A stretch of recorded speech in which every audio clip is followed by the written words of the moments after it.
I do well. I start doing well in life. I'm opening my own treatment centers. I do business, things that I start to do well. I develop a new human being through God, through recovery, personal development, and service of others. That's been my focus. I take hits. My father dies of cancer in 2020, huge hit. A month after that, my grandma dies suddenly. A month after that, one of my friends that I helped was killed, actually. I helped him get sober. He went back to that life. He got killed in a home invasion. A month after that, a big workout guy, I herniated my disc in my neck. Okay. So all these hits, but we still serve. We still God, personal development, recovery, service of others, even in the darkest of times, because these are the agreements I made with myself because of what I just talked to you about, all the trauma of how I grew up. Somebody has to become the one in the family to take on all the trauma and generational stuff, because that was passed down from generations in my family.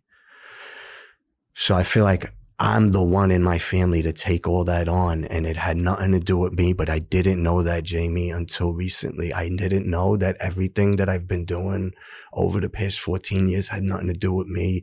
And I know that today. I know that today my life has nothing to do with me. It has everything to do with my son and my future generations and the world today now. Okay. So in 2023, I'm traveling around the country. And I developed this cough. I'm helping build this company, by the way, too. It was a failing company and treatment center. I came in as a consultant to help build it. And it was a lot of work, long hours. And I was turning it at that time. I turned it around. I made it very successful. I developed this cough, and now I start going to a bunch of doctors. I was in California, Miami, and New York, and I'm going I go to 2 different primary care physicians because this cough keeps persisting. Nobody knows what's wrong with me. So now I came up in March to see my mother, and she goes, "You got to go see specialists." I said, "I am," because now this cough is it's going on for months. It went from the night to now it's all day and night. Now it's getting crazy. So I go see a gastrointestinal. I have a pulmonologist appointment and a cardiologist appointment. So we're going to go on our journey here. And how old are you, by the way, at this time? 43. Jeez. And I've been working out since I'm 14. I'm in good shape, Jamie. I'm in good shape right now. You know, you wouldn't know what I've been through. I'm in amazing shape. And so I go to the gastrointestinal, everything comes back because I was losing weight. I'm like, maybe I'm in my 40s, you lose weight and you're like, everything started to change, but I'm like, I'm in my 40s, maybe things are changing with my body. So then I go to see the pulmonologist, and they do all tests, and they say you have the rarest form of pneumonia called organizing pneumonia. 3% of the population has it. And we're going to treat you with high dose steroids and antibiotics. So they said you're going to be on these prednisone for 6 months. And they're going to give me 60 milligrams of prednisone. And at that time I was like, this is like, what? Like this cough was like making me feel, now I'm coughing orange stuff up. It's like all this orange, like thin mucusy stuff is coming up. And I'm like, maybe it's the medication he gave me that's like helping like break this up. So I call him and tell him like, it's getting worse. Now I can't eat, Jamie. I'm not eating. And they give me more medication. They give me more meds.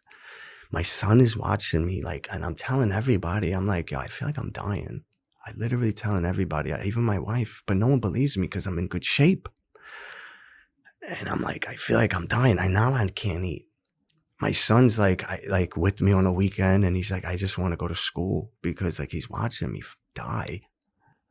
And so then on May 8th, I coughed up, Jamie, that much blood. And I go to see my doctor at Baylor Scott & White in Lakeway, Texas.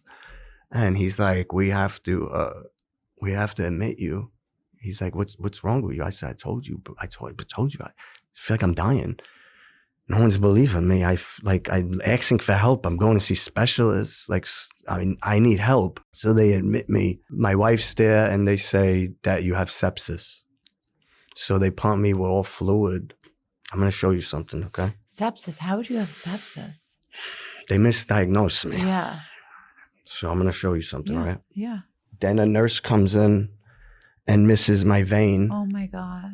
And gives me a 3rd-degree burn from the inside out. Oh my God. The hospital's trying to tell me they didn't do that. So the third degree burn from the inside out. Because the medicine went into your skin, like yeah, she put the wrong pick. You have to do certain ones for the pressor medication. She never drew it out. So in walks a doctor. Now I'm like in pain. And they're like, Mr. Parisi, you don't have sepsis. You have 9% ejection fraction.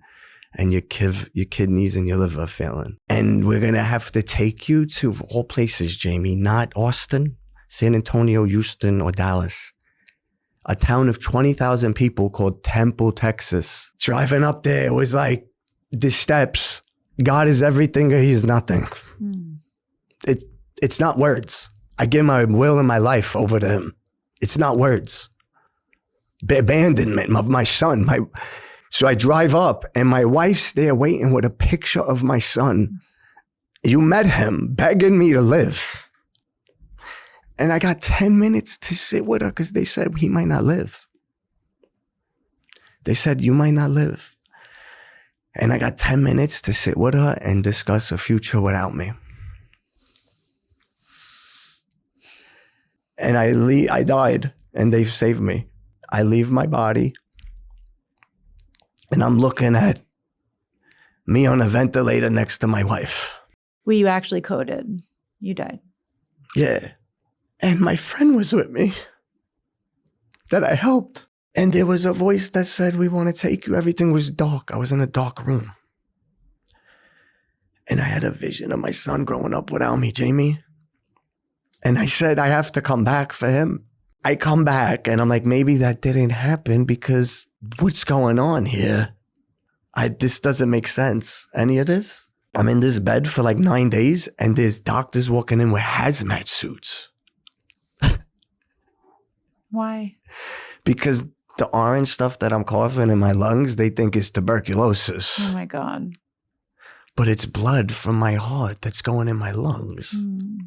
This is where it gets really crazy, JB. This is where it gets crazy? It's already pretty crazy. No, it gets way more crazier. No. When I was dying and feeling sick, I made an appointment with a medium 4 months in advance to talk to my dad.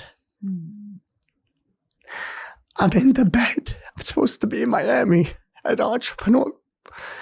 And I got an appointment with this medium while I'm fighting for my life. And I FaceTime her.